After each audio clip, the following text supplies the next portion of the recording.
మేమైతే తీన్మర్ల ముందే సాటింపేస్తున్నాం. పట్నంలో ఉండేటోళ్ళు అందరూ ఇప్పుడే ఓ అర్ధ కిలో కూరగాయలు తెచ్చుకొని పెట్టుకోండి.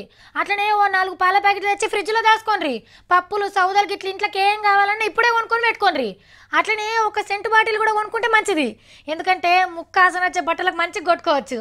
అరే అసలు ముచ్చటేందో చెప్పకుండా గీ జాగ్రత్తలేంది అని అనుకుంటారా? ఏం లేదులా ఆనకాలం జాగ్రత్తలు చెప్తున్నా. నిమజ్జనానికి నీళ్లు తక్కువ ఉన్నాయనుకున్నట్టున్నాడు ఆనదేవుడు షెర్లు నింపుతున్నాడు. ఈ 2-3 రోజులు సంపుతాయట ఆనలు. పట్నంలోనైతే కుండలతోని నీళ్లు గుమ్మరించినట్టే ఉంటదట. పబ్లిక్ అంతా పైలెంగ్ ఉండమని సర్కార్ వాళ్ళు కూడా జాగ్రత్తలు చెప్తుండ్రు.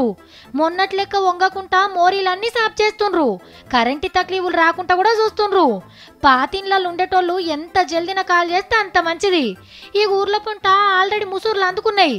కరీంనగర్ జిల్లాలో దంచి కొడుతున్నాయి. కొన్ని దిక్కులల్లా షెర్లు అలుగెళ్ళి పొంగుతున్నాయి. షెర్ల కట్టెలు తెగిపోయినాయి. రోడ్లు కొట్టుకుపోయినాయి. ఆడీడ ఈదురుగాలులకు కరెంటు స్తంభాలు కూలిపోయినాయి. చిన్న చిన్న నష్టాలు ఎట్లున్నా రైతుల కష్టాలైతే తీరిపోతున్నాయి. ఈ ఆనలతోని పంటలకి ఇంకేం కావద్దని జర్ర అంతా నిమ్మలబడుతుండ్రు. చూడాల మరి ఆ ఆనదేవుడు ఆఖరికి ఏం చేస్తాడో.